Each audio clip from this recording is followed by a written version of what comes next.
Hello and welcome to Mike's Garage. Today we're going to do something a little different because it's kind of backwards. We already showed how to install shovel heads on a shovel head. And today we're going to show how to disassemble a shovel head. This is a complete motor that was sitting in a bike in a barn. I really don't get that it has a lot of miles on it, but we need to take it apart for inspection, look it all over, put it back together clean and neat. We'll probably put all new fasteners on it and make a real nice motor out of it. But right now we need to tear it down for inspection. Now I've already taken the intake manifold off, so the next thing we're going to do is remove the push rods. Let me turn this around here. It's nice to have a motor stand so that you can rotate the motor. And that's what we got. Whoops. I'm throwing push rod tube clips at the cameraman. Sorry about that, Fred. Okay, those clips are off. And here's my little tool here, my homemade thing. And there we go. We'll have to loosen these. One of them I've already loosened, so. These are standard shovel head push rods, which are all the same length, and this motor has stock hydraulic lifters in it. So when we get all done, I don't know if we'll show how to adjust those or not. We might. So we back off the lock nuts and collapse the push rods. Now all Harley Big Twins with overhead valves had removable push rods until Evolution motors were made. And they don't come with adjustable push rods. If you want adjustable push rods in one of those, you have to install them yourself. So we'll get these push rods out of the way. I'm going to do this one cylinder at a time because there's no reason to waste the viewer's time watching me do the same thing twice. So here's the front exhaust push rod. The seal fell out, we don't much care. And here's the front intake. Now it's not coming out easily. I've got it collapsed all the way and it's not coming out easily. So what I'm going to do is turn the motor around. I've already installed the nut that holds the compensating sprocket on, so I can turn the motor over and get that push rod down. And it's almost there.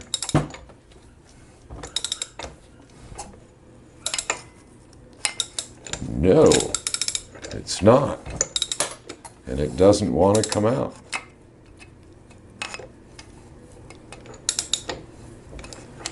Well, we're going to have to do it the nasty way.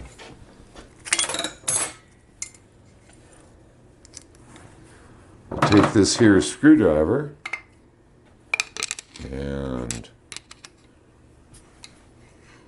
we'll wedge it against it and pop it out, hopefully.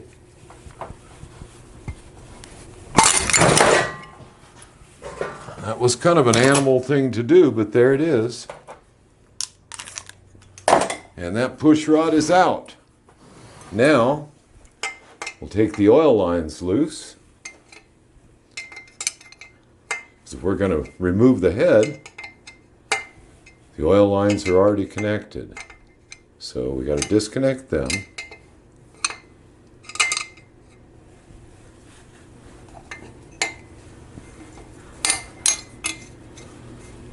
Like I said, the intake manifold is already removed.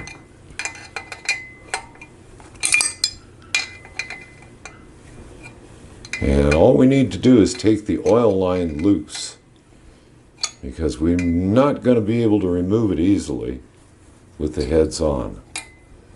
We don't want to bend it. Okay, there's both nuts there. And so now And I've showed this tool in past videos. This is the tool for removing the head nuts. I've already cracked these loose, not that one. So we'll crack it loose.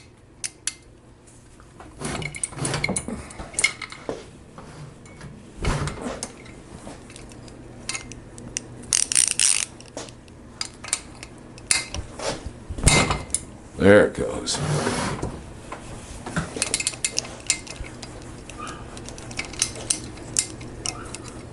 Went too far.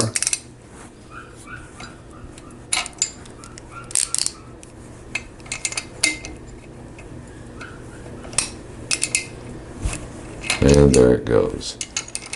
There's that one and that one. And we've got 3 on the other side for a total of 5. This one I've already cracked loose,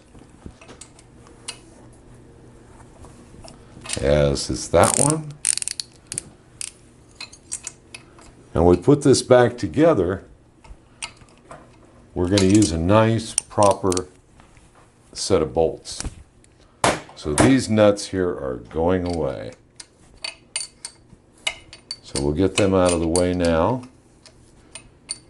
And before we pull the head, take the spark plug out, take a screwdriver, put it down in the hole so you know the piston is down. Being a shovel head, this has a hemispherical combustion chamber, which means it has a domed piston which goes up above the cylinder. We don't want to damage that piston when we remove the cylinder head. So we're sure we're clear now. So let me get these bolts out of here. I don't know if they're bolts or studs with nuts on them or what they are yet, but we're going to know as soon as I get one of them off. I hear the neighbor's dog squeaking over there. We'll just have to put up with it. It's a squeaky little dog. But it's a nice little dog, so we're not gonna get ugly about it. Okay, there's one head bolt. And we're getting a lot of oil coming out of there.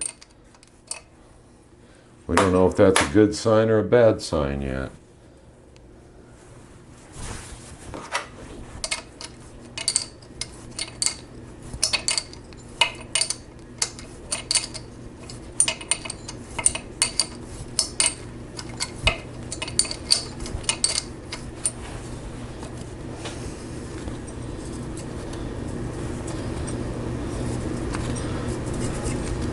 But these are bolts, so they're coming out nice.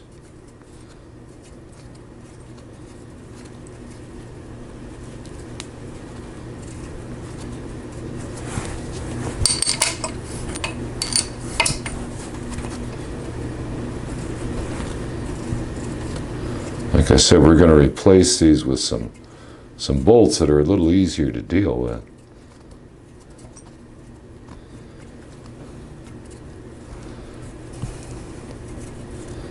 Okay, come on out of there, you.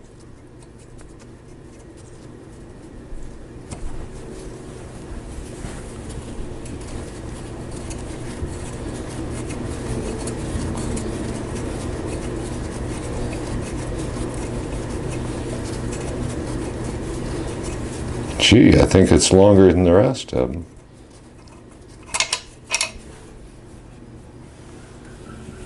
Pretty fancy. Okay, so is that 3 of them out? Nope, just 2 of them.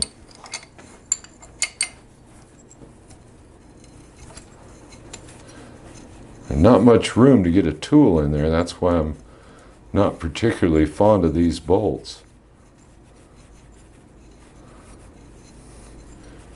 I mean, Harley's original hardware is pretty good stuff. I like to use chrome duplicates of it, but their original designs are pretty good.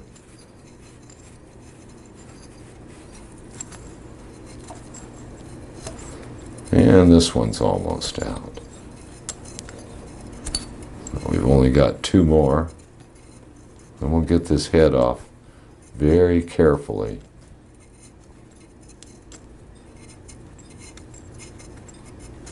I could turn this around so you could see it coming off.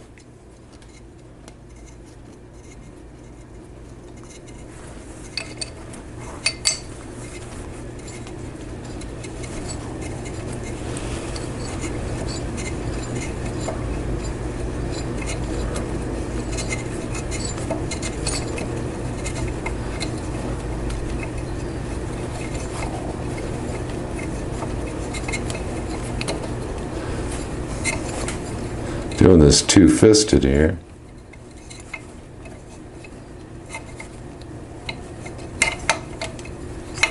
Now I believe this front one up here is going to just hang there. And that's true on these 80-inch shovel heads. You have to remember when you're putting the head back on, and there's a stud left there. Okay. So these are studs and nuts. And we're going to replace them with some really nice bolts. Not that there's anything wrong with these, but I don't like them.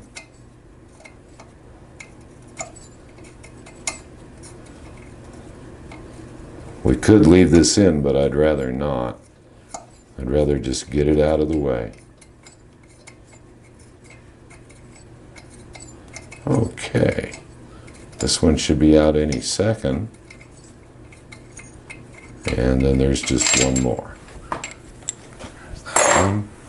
We'll grab it here, down below the cylinder head, and we'll get this last one that's in here.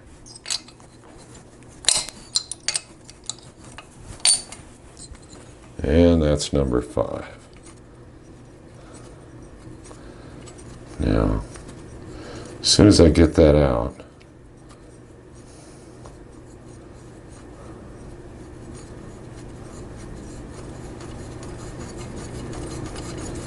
there it is. This one's coming quick and easy. Then we get on to the next thing that happens. And that stud is in there. Does not want to come out. So we're going to have to leave it there. And when you go to lift these cylinder heads off, quite often they lift right off. If this doesn't and it sticks, you don't start pounding on it. Okay, I think it's going to come. But if you have to hit it, you hit it on the rocker box. Or you'll break a fin, which will also break your heart. So,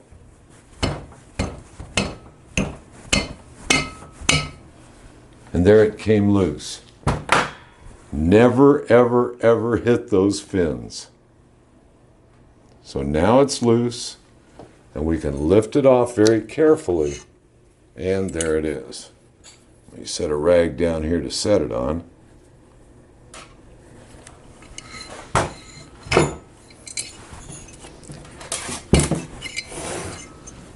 Set it down, and not think about it for a minute. Next thing is the cylinder. So to get the cylinder off, like I said, we're just going to do the front cylinder, and I'll do the rest when we're not doing a video, because there's no reason to watch a guy do the same thing twice.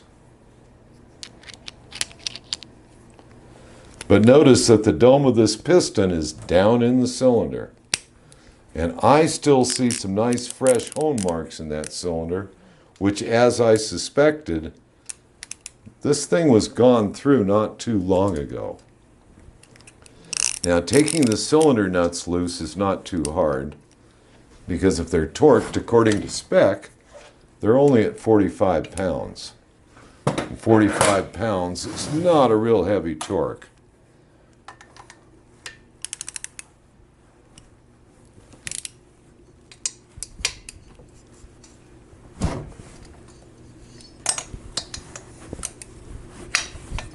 Now it's too hard to get any other kind of tool in there. But this is the tool I'm using. This is a 9/16, I think it's called a crow's foot. So I'll take these nuts off of here. And the next little move here is a little bit important.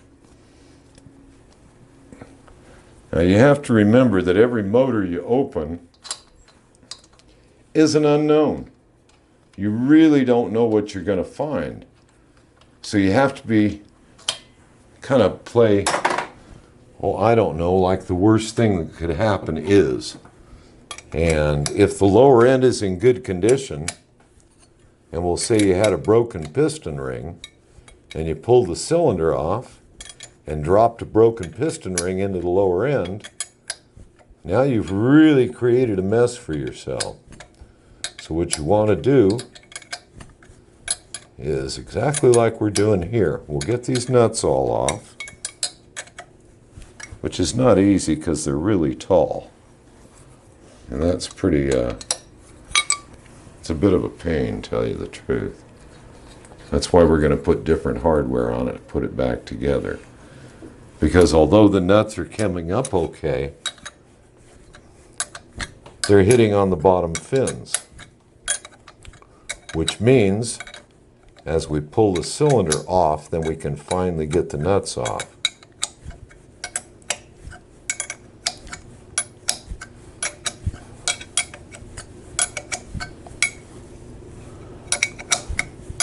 I don't want to use the nuts to push the cylinders off because I could break a fin. I don't want to do that.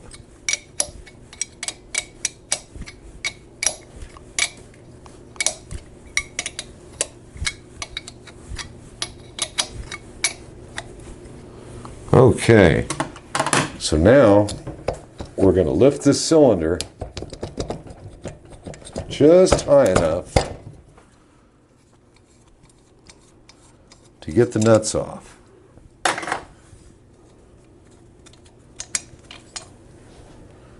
Am I doing that all right for the cameraman here? Okay. Okay, all 4 nuts are removed. So the important thing to do now is to lift the cylinder without lifting it off the piston. You want to lift the cylinder up. And there went those crazy nuts.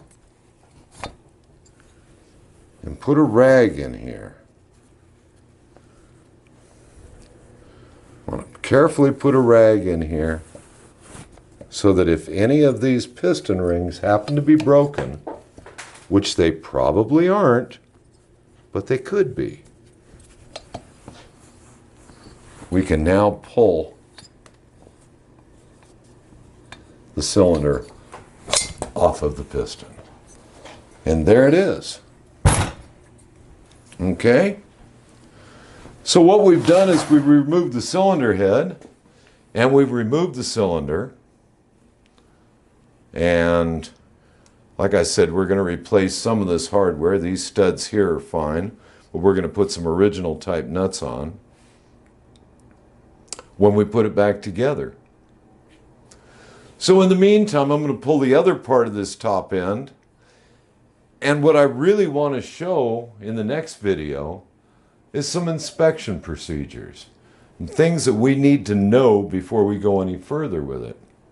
So I think we're done for now. In our next video, we will take the cam chest and the lifter blocks out, and we'll also, to the best of our ability, check the lower end, which is just a feel thing if you don't disassemble it. So until then, see you out on the road.